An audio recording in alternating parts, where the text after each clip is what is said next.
नमस्कार दोस्तों। मैंने कल जो आप लोगों को मेथड बढ़ाया था, ट्री मेथड, उसी के हिसाब से आज एक और नए अंदाज में एक नए क्वेश्चन के साथ आप लोगों से मैं मिलता हूँ। यहाँ पर कह रहा है प्रश्न, 2 वर्ष बाद वार्षिक देय 14.2/7% की दर पर 3430 रुपये का चक्रवृद्धि ब्याज क्या होगा। आप देखेंगे यहाँ पर दर देखिए 14.2/7% दिया है। आपको एक छोटा सा काम करना है, एक फॉर्मेशन ऐसे यहाँ पे बना लेंगे। एकदम फ्रेश मैथमेटिक्स पढ़ना चाहते हैं तो मैथ के जादूगर शैलेश सर से एक बार जरूर मिले। आप देखेंगे यहाँ पे हम इसको फ्रैक्शन में चेंज करेंगे, और आप फ्रैक्शन में चेंज करने के लिए जानते हैं 14.2/7% इजकल टू 14×98 100 और बट्टा 7 इंटू परसेंटेज का मतलब हमने बताया था 1/100 होता है। 100 से 100 कैंसिल हुआ और 1/7। कहने का मतलब है हमने इस आर को चेंज कर दिया। किस में चेंज कर दिया बाबू? तो हमने आर को चेंज कर दिया फ्रैक्शन में। यह कितना हो गया? 1/7। हमें केवल और केवल 1/7 से मतलब है, बाकी और किसी से मतलब नहीं है। अब हम इस 3430 को यहाँ पे भर देंगे, और आपसे मैंने बताया था इस 3430 का 1/7 ही 1 साल का साधारण ब्याज होगा। तो हम इसका 1/7 निकालेंगे। ये फर्स्ट ईयर का है और ये सेकेंड ईयर। जैसा कि अगर हम निकालते हैं 1/7 तो 7 चौका 28, 6 3 63, 7 9 63, 7 9 0। 1 साल का इसका ब्याज हुआ 490 रुपये। और पुनः हम जब 490 रुपये निकल गया तो अगले साल यानी दूसरे साल का जो साधारण ब्याज होगा वह भी सेम होगा, तो 490, वह भी 490 हुआ। पुनः हम इस 490 को जब दूसरे साल में निकल जाएंगे तो यह हमारा अतिरिक्त धन मिल रहा है जो हमारे इस मूलधन के साथ जुड़ जाएगा। तो इसका अतिरिक्त ब्याज लगेगा और इसका ब्याज भी लगेगा इसी दर पर। दर कभी चेंज नहीं होता है, 1/7 की दर से लगेगा। तो 7 7 49 और 7 9 0। और जैसा कि हमने बताया था कि इन तीनों को ऐड कर लेंगे तो हमारा CI हो जाएगा। तो हम कहेंगे 2 साल का CI इजकल टू, आप देखेंगे 490 प्लस 490 और प्लस 70, इन दोनों को ऐड कर लेंगे तो 1050। ये रहा आपका 2 साल का चक्रवृद्धि ब्याज। अभी ऐसे ही और बहुत सारे प्रश्नों के साथ हम आपसे मिलते हैं एक अगले क्वेश्चन, तभी मिलते हैं अगले क्वेश्चन में। बैक टू बैक हम आ जाते हैं एक दूसरे क्वेश्चन पे।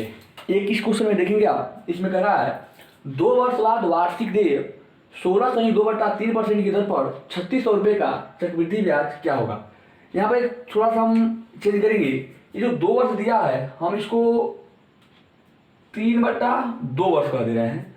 हम 3/2 वर्ष कर दे रहे हैं। इस 2 वर्ष को हटा दीजिए आप, 3/2 वर्ष, अर्थात अब 3/2 वर्ष पर हम निकालेंगे। 3/2 वर्ष का मतलब ये हुआ 1 वर्ष, या इसको कह सकते हैं 1 वर्ष 6 माह, 1 वर्ष 6 माह, या इसको कह सकते हैं 1 से 1/2, 1 से 1/2। बहुत बड़ी चीज़ है ये, बहुत बड़ी चीज़ है, ध्यान देंगे, इसी पर काम होगा। अब जैसा कि आपको पता है हम सबसे पहले अपने रेट से मिलेंगे। जो मेरा रेट है वो रेट कह क्या रहा है, हमें रेट क्या कह रहा है 16.2/3%। हमें इसके फ्रैक्शन वैल्यू से मतलब है, तो हम इसका फ्रैक्शन वैल्यू निकालेंगे। यहाँ पर छोटा सा काम कर लेंगे, 16 × 48 × 50/3, 16.2/3% इजकल टू 50/3 और परसेंट, और 50/3 गुणे 1/100, 50 × 100 और होता है 1/6। ऐसा हमको करना नहीं चाहिए, लेकिन बहुत लोग देख रहे होंगे इस वीडियो को, और किसका दिमाग कितना है, कौन कितना जानता है, कोई नहीं जानता है। ठीक है, तो वो भी बच्चे जो नहीं निकाल पा रहे हों उनके लिए है 1/6। 16.2/3% का फ्रैक्शन वैल्यू कितना होता है, तो 1/6। ये बहुत बड़ी चीज़ है, 1/6 बहुत बड़ी चीज़ है। इस फ्रैक्शन में मैं आपको बहुत सारे जितने भी प्रॉफिट लॉस होते हैं सारे क्वेश्चन मैं करवा सकता हूँ और करवाया हूँ और करवाऊंगा। बहुत सारे वीडियो आपके पास आएंगे धीरे धीरे, बस आप देखते रहें। अब 1/6 हमें क्या है 3600 रुपये से मतलब है, पी इसमें भर देंगे बाबू। देखिए पी इसमें भरेंगे 3600 रुपया। अब कुछ नहीं करना है, बस 1/6 निकाल दीजिए। 1/6 कितना होगा? अरे 6 चाह के 36 600। अरे कुछ नहीं करना है, फर्स्ट ईयर का 600, सेकेंड ईयर में जाएंगे अगर तो भी 600 मिलता। और अगर हम यहाँ पे इसको अतिरिक्त लेकर चल रहे हैं, इस अतिरिक्त का भी हमें मिल रहा है, तो इसका कितना हो जाएगा 100। आप समझेंगे 3600 रुपये का हमने 1/6 निकाला, क्योंकि 1/6 ही 16 से 2/3% के बराबर है। तो एक वर्ष का 600 और दूसरे का वर्ष का कितना 600। और दूसरे वर्ष का जो ब्याज है, ये तो दोनों साधारण ब्याज हैं, और ये जो ब्याज है चक्रवृद्धि ब्याज कितना रुपया 100 रुपया। अब बात यहाँ पे 1.5 साल का पूछा है। कितने साल का? 1.5 साल का। तो आप कहेंगे पहला साल प्लस आधा साल, आधा साल, या हम आधा वर्ष कर दें, पहला वर्ष और आधा वर्ष। थोड़ा साल का ना अच्छा नहीं लग रहा था, अच्छा लगा रहे हैं वर्ष करके। अब आप ध्यान देंगे पहला वर्ष में उसे कितना मिला 600 रुपये मिला बाबू। कहेंगे आप मेरे प्यारे साथियों, कहेंगे कि 600 मिला, पहला साल में 600 मिला।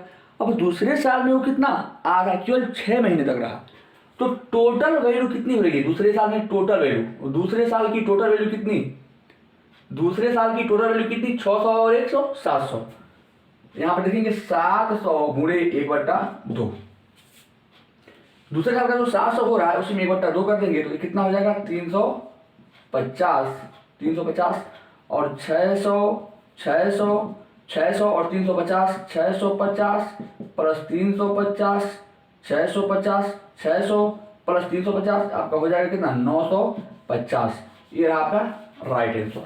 अगर आपको लगता है कि कुछ कमी है तो बताएं, और अच्छा हो तो भी कमेंट बॉक्स में जरूर करें। किसी की भी गलती को जरूर बताइए, हमारी अच्छाइयों को मत बताइएगा, मुझे कोई तकलीफ नहीं होगा।